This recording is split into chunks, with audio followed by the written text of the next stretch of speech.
Tuhan berpihak pada orang yang sengsara. Mari kita bersama-sama akan mendengarkan dan membaca firman Tuhan yang saya ambil dalam Kitab Kejadian pasal 16 ayat 1 sampai 16 dan di pasal 21 ayat 8 sampai 21. Ini firman yang cukup panjang, tapi saya akan membacakan beberapa ayat saja. Bapak Ibu Saudara yang bisa membaca Alkitab boleh melihat bersama-sama. Dalam Kejadian pasal 16 saya akan baca di ayat 8 sampai ayat 6 sampai 8. Demikian firman Tuhan.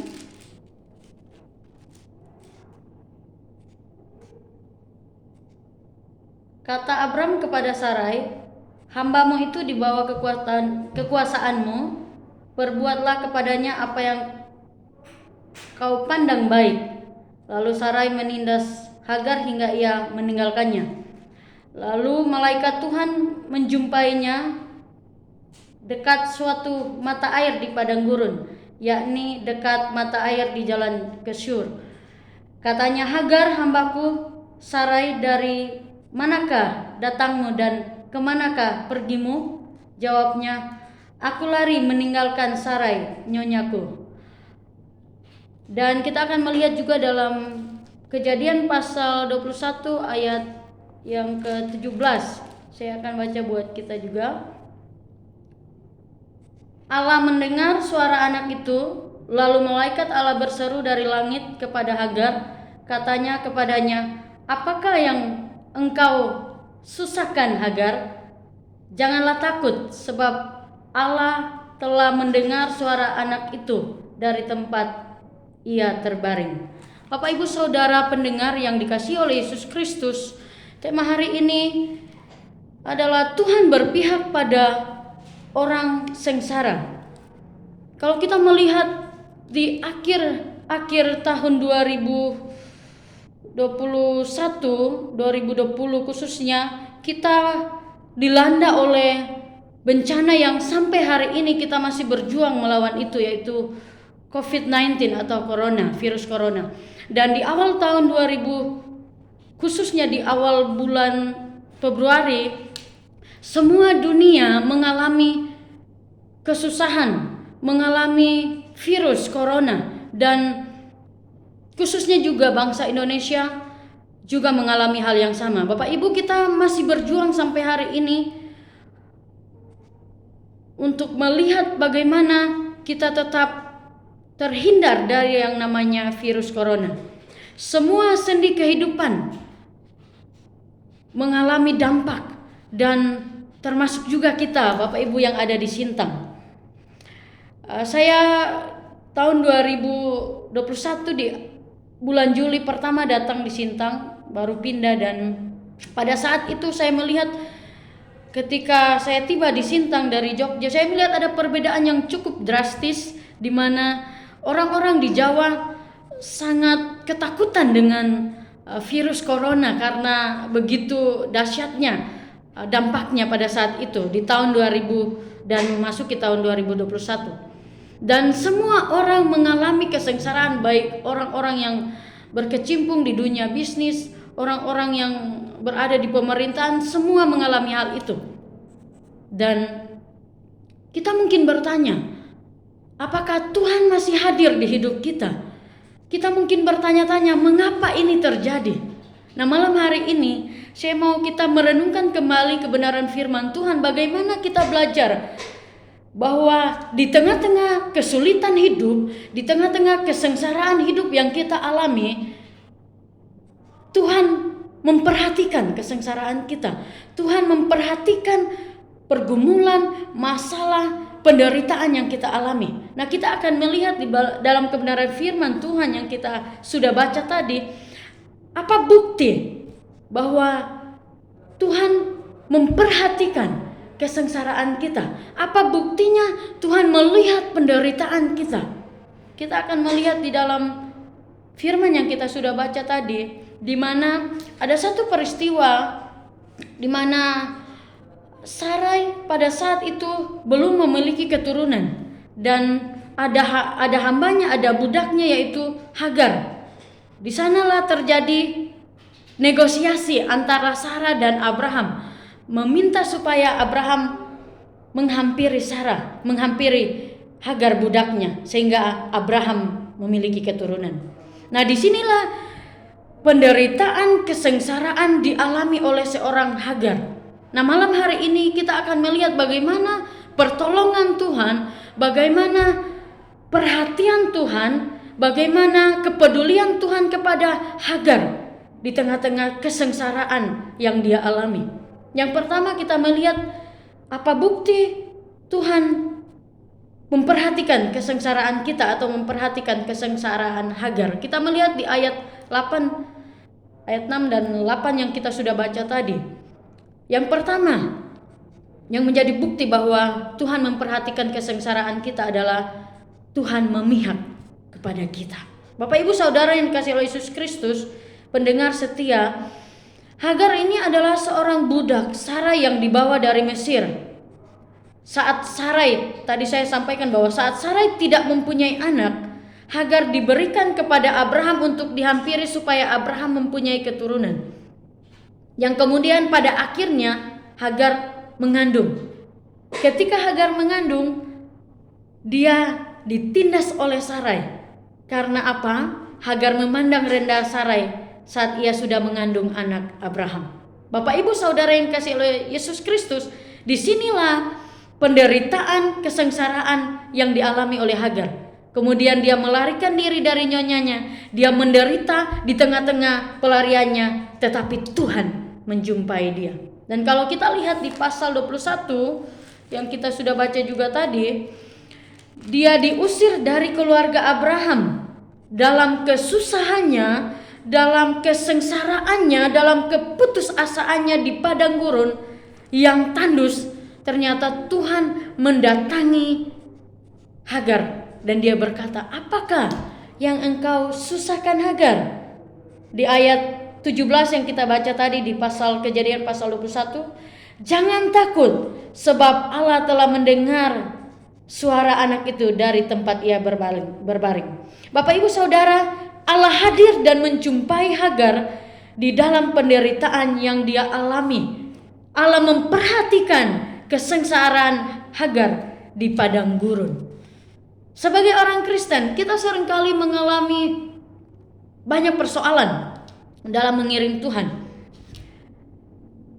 Kita tidak lepas dari masalah. Kadang kita bisa lari dari kekristenan kita.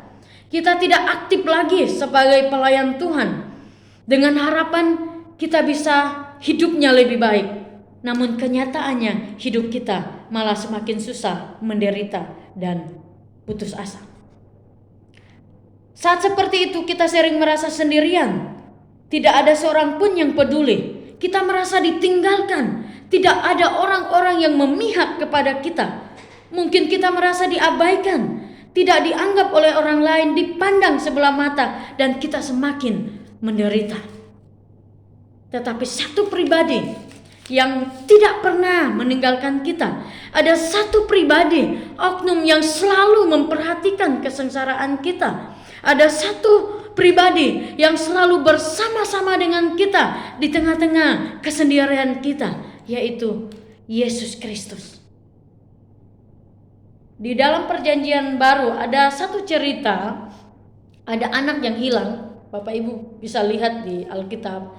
Singkat cerita, anak ini meminta warisan kepada bapaknya, meminta bagian hartanya, kemudian dia pergi keluar kota, pergi meninggalkan bapaknya dan hidup berpesta pora. Yang akhirnya dia jatuh miskin, dia menderita, sehingga kemudian dia sadar dan dia kembali kepada bapaknya. Apa yang bapaknya lakukan? Apakah dia marah kepada anak ini? Apakah dia tidak menerima anak ini? Firman Tuhan mencatat bahwa bapaknya menerima dia, menyambut dia kembali dengan sukacita, meskipun anak ini sudah berbuat salah karena menghabiskan harta ayahnya. Tuhan mengasihi kita apapun persoalan yang kita sedang alami hari-hari ini. Tuhan mengasihi kita apapun dosa dan pelanggaran kita di masa lalu. Ingat bahwa Tuhan Yesus menebus kita di kayu salib. Saat kita melakukan kesalahan, saat kita meninggalkan Tuhan Yesus, Dia menunggu kita kembali. Dia menunggu kita bertobat dan kembali ke jalan Tuhan. Kita baru merayakan Paskah beberapa minggu yang lalu. Paskah ini mengingatkan kembali bagi kita bahwa Yesus mau mati buat kita.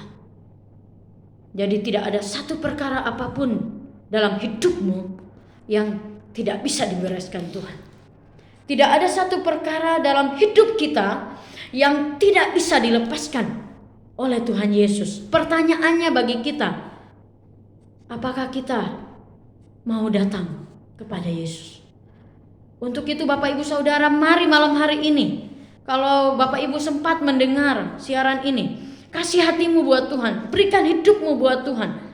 Percaya dan terima Yesus sebagai Tuhan dan Juru Selamatmu. Sebab Dia pribadi yang tidak pernah meninggalkan engkau di saat engkau dalam keadaan sengsara. Dia pribadi yang tidak pernah meninggalkan engkau di saat orang-orang meninggalkanmu, di saat orang-orang melepaskanmu, di saat orang-orang tidak memandangmu saat engkau menderita. Yesus hadir di sana. Pertanyaannya, kita percaya nggak sama Tuhan Yesus? Malam ini ada waktu buat kita. Terima Dia sebagai Tuhan dan Juru Selamatmu, dan berjalanlah bersama Dia menjalani kehidupan yang Tuhan masih percayakan kepadamu. Hal yang kedua, apa bukti bahwa Allah memperhatikan kesengsaraan kita? Apa bukti Allah memperhatikan penderitaan kita? Yang kedua, Tuhan memberikan jalan keluar bagi kita. Kalau kita perhatikan di ayat 9 di pasal 16 tadi, firman Tuhan berkata seperti ini.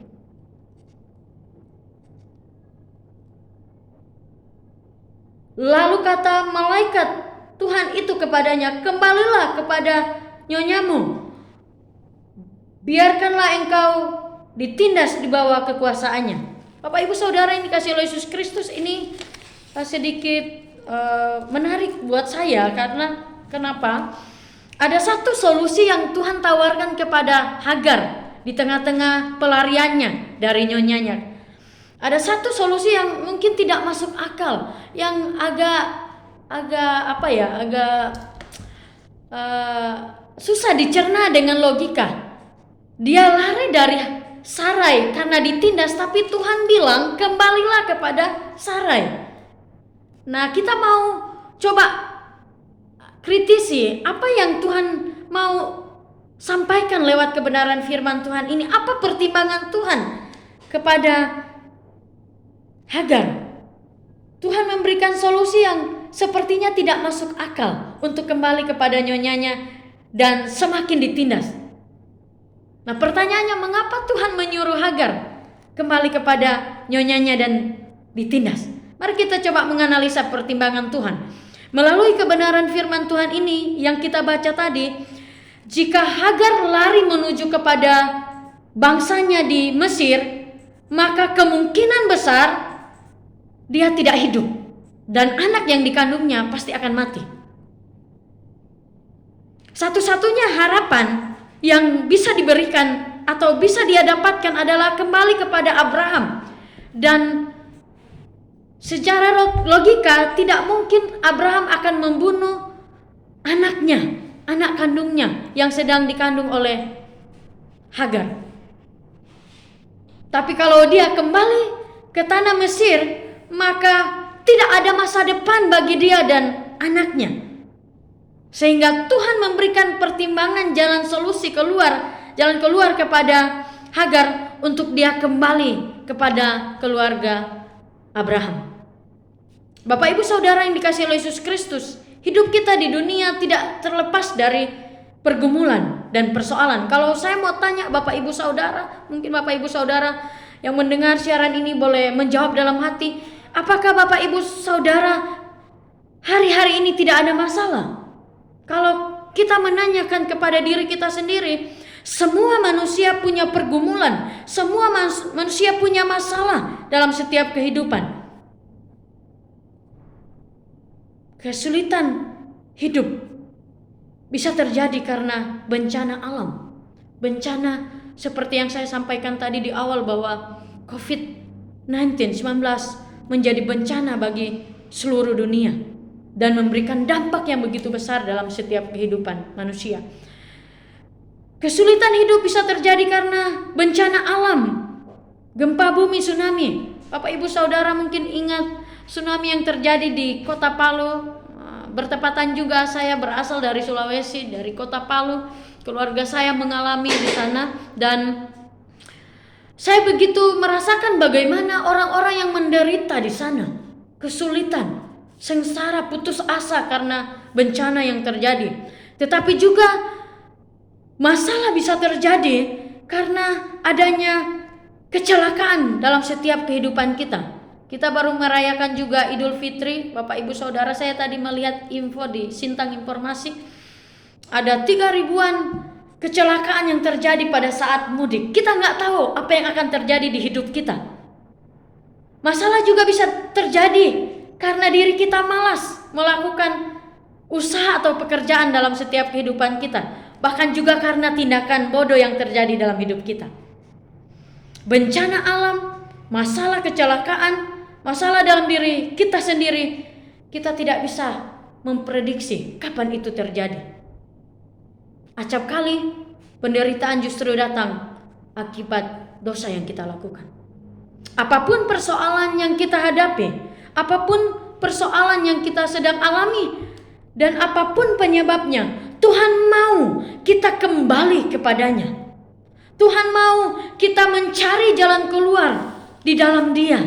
Tuhan mau kita kembali seperti anak yang hilang, datang kepada Bapaknya, dan Tuhan memberikan tangannya untuk menerima kita. Kitab Rut menceritakan keluarga yang mengadu nasib meninggalkan kota Bethlehem yang merupakan rumah roti. Kemudian mereka merantau ke tanah Moab, bangsa asing, dan mereka memilih untuk keluar dari kota Bethlehem daripada mati kelaparan di sana. Mereka mengembara di negeri Moab, akan tetapi apa yang mereka dapatkan di sana? Suaminya mati dan kedua anak laki-lakinya mati, sehingga hanya sang ibu Naomi dan dua menantunya Rut dan Orpa yang hidup. Dalam kepahitan hidup seperti itu, Naomi memilih kembali ke Bethlehem. Dalam kesulitan, keputusasaan karena ditinggal oleh suami dan anak-anak yang dia cintai, Naomi memilih untuk kembali ke negerinya, kembali ke kampung halamannya. Meskipun hanya Rut menantunya yang kembali dan Orpa tinggal memilih di Moab. Bagaimanapun lebih baik kembali ke Bethlehem. Dan di akhir cerita hidupnya, Naomi dan Rut benar-benar hidup bahagia. Rut menikah dengan seorang yang kaya raya, yaitu Boaz. Happy ending. Mungkin seperti film-film Korea, drakor ya, happy ending. Bapak Ibu Saudara yang dikasihi oleh Yesus Kristus, kita berharap hidup kita happy ending. Dan ketika kita ada dalam persoalan pergumulan, Tuhan hanya mau kita kembali kepadanya. Jika kita sudah meninggalkan Tuhan, jika kita sudah jauh dari pelayanan di ladang Tuhan, jika ekonomi kita sedang tidak baik-baik saja, keluarga kita berantakan, kuliah sekolah kita kacau balau, dan mungkin banyak persoalan yang terjadi di hidupmu, pesan Tuhan malam hari ini, kembali kepada Tuhan, back to God, balik sama Tuhan. Itu jalan keluar yang Tuhan berikan dalam hidup kita. Firman Tuhan berkata dalam 1 Korintus pasal 10 ayat 13 demikian. Pencobaan-pencobaan yang kamu alami ialah pencobaan-pencobaan biasa yang tidak melebihi kekuatan manusia. Sebab Allah setia, dan karena itu Ia tidak akan membiarkan kamu dicobai melampaui kekuatan. Pada waktu kamu dicobai, Ia akan memberikan kepadamu jalan keluar sehingga kamu dapat menanggungnya. Bapak Ibu Saudara yang dikasihi oleh Yesus Kristus, pendengar setia, apapun masalah yang sedang kita alami akhir-akhir ini, kembalilah kepada Tuhan. bertobatlah, minta ampunlah dari Tuhan.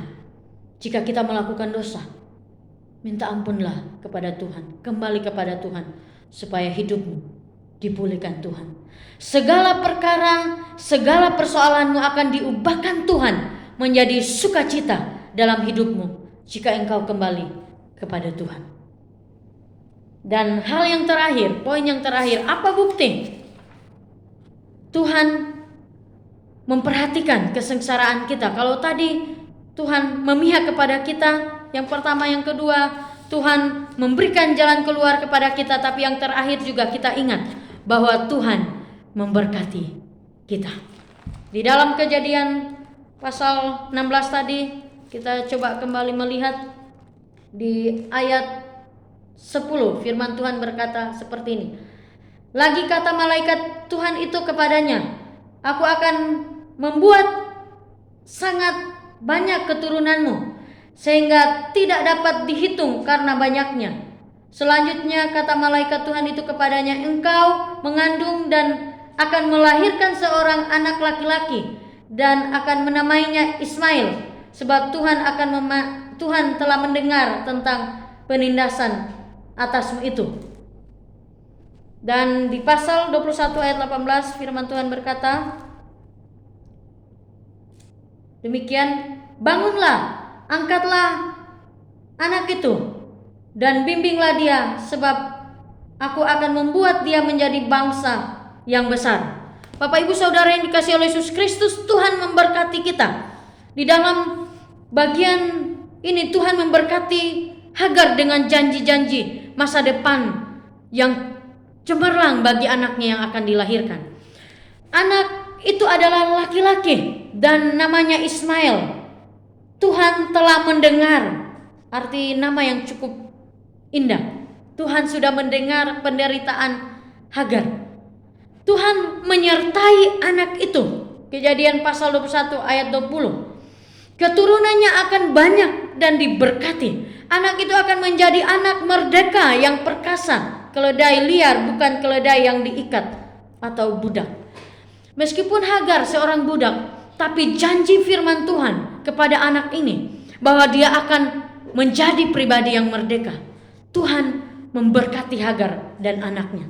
Tuhan memberkati Hagar dan anak yang dikandungnya menjadi bangsa yang besar. Tidak menjadi anak budak, tetapi merdeka. Ini berkat yang diberikan Tuhan kepada Hagar. Bapak Ibu Saudara yang dikasihi oleh Yesus Kristus, setiap orang yang setia kepada Tuhan pasti akan diberkati. Berkat itu tidak semata-mata berupa pemenuhan kebutuhan-kebutuhan jasmani, tetapi juga kebutuhan jiwa kita, tetapi juga kebutuhan rohani kita. Sekalipun orang Kristen secara materi mungkin pas-pasan, tetapi hidupnya penuh dengan sukacita dan semangat. Ia tahu bahwa esensi kebutuhan manusia adalah pengampunan dosa, kehidupan abadi, dan hubungan dengan Tuhan yang sudah dipulihkan menjadi bagian bagi kita semua. Berkat masa depan yang cerah ada di tangan orang-orang yang selalu ada di hadirat Tuhan, yang selalu mengandalkan Tuhan dalam hidupnya. Kalau kita melihat di Mazmur pasal 37 ayat 25 sampai ayat 26, ini adalah kesaksian Daud. Bagaimana Daud berkata bahwa dahulu aku muda, sekarang aku telah menjadi tua, tetapi tidak pernah aku lihat orang benar ditinggalkan Tuhan, atau anak cucunya meminta-minta roti. Tiap hari ia menaruh belas kasihan dan memberikan pinjaman, dan anak cucunya menjadi berkat. Ini janji Allah kepada Daud dan juga kepada kita. Sebagai orang percaya, hidup kita sudah diberkati karena Yesus sudah mati buat kita. Sebagai orang percaya, kita sudah diselamatkan karena kita menerima Yesus sebagai Tuhan dan Juru Selamat kita. Hubungan kita dengan Allah dipulihkan. Cobalah kita daftarkan apa berkat-berkat yang sudah kita terima di dalam kehidupan kita selama ini. Berkat kesehatan. Di tengah-tengah perjuangan kita melawan COVID-19 telah merenggut banyak nyawa umat manusia. Bahkan mungkin Ada keluarga Bapak Ibu, saudara-saudari yang mendengar siaran ini yang mungkin dipanggil Tuhan karena sakit, terkena virus corona. Tapi kita dikasih kesempatan masih hidup sampai hari ini. Kita masih diberikan berkat kehidupan. Kita masih diberikan nyawa, kita masih diberikan hidup.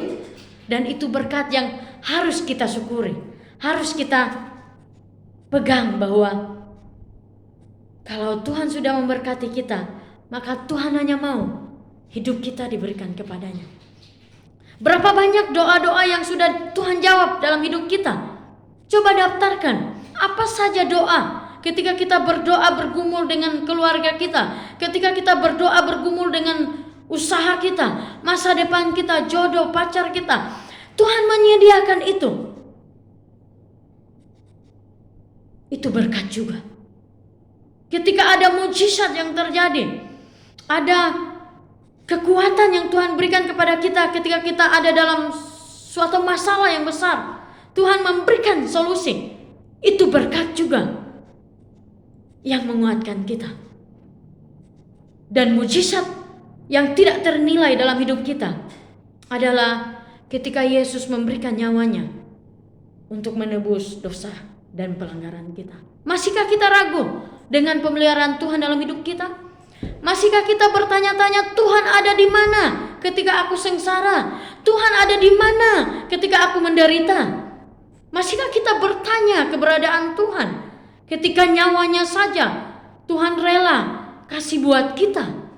Masihkah kita bertanya dan mulai mempersalahkan diri sendiri, mempersalahkan keluarga? Bahkan ironisnya, masihkah kita mempersalahkan Tuhan ketika kita tahu bahwa kita hidup sampai hari ini? Itu anugerah yang Tuhan berikan buat kita. Hanya pertanyaan buat kita malam hari ini yang perlu kita renungkan. Apakah kita sudah percaya dan menerima Tuhan Yesus sebagai Tuhan dan Juru Selamat kita? Dan kita mau berjalan bersama Dia dalam menjalani kehidupan ke depan? Kesempatan malam hari ini Bapak Ibu Saudara yang kasih oleh Yesus Kristus, sebelum saya mengakhiri firman Tuhan, dimanapun kita mendengar siaran ini, mari berikan hidupmu buat Tuhan. Buka hatimu buat Tuhan. Terima Yesus sebagai Tuhan dan Juru Selamatmu. Kalau engkau sudah percaya kepada Yesus, setialah kepadanya. Kalau engkau sedang jauh dari Tuhan, kembalilah kepada Tuhan. Dia sedang menunggu engkau kembali kepadanya. Di tengah-tengah kesengsaraan dan penderitaanmu, ingatlah bahwa Tuhan menunggu engkau. Tuhan ada di pihakmu. Tuhan memberikan jalan keluar dan Tuhan memberkati engkau dalam situasi terberat dalam hidupmu. Berikan hidupmu buat Tuhan, karena Dia mau engkau kembali kepadanya. Bapak Ibu Saudara yang dikasihi oleh Yesus Kristus, apapun persoalan kita di tengah-tengah kehidupan keluarga kita, pribadi kita, di dalam usaha pekerjaan kita, bahkan yang sedang Bapak Ibu Saudara gumulkan hari-hari ini, yang sedang Bapak Ibu Saudara alami hari-hari ini, percayalah bahwa Tuhan memperhatikan penderitaanmu. Tuhan memperhatikan kesengsaraanmu. Sebab Dia ada di pihak kita. Sebab Dia memberikan solusi yang terbaik di hidup kita.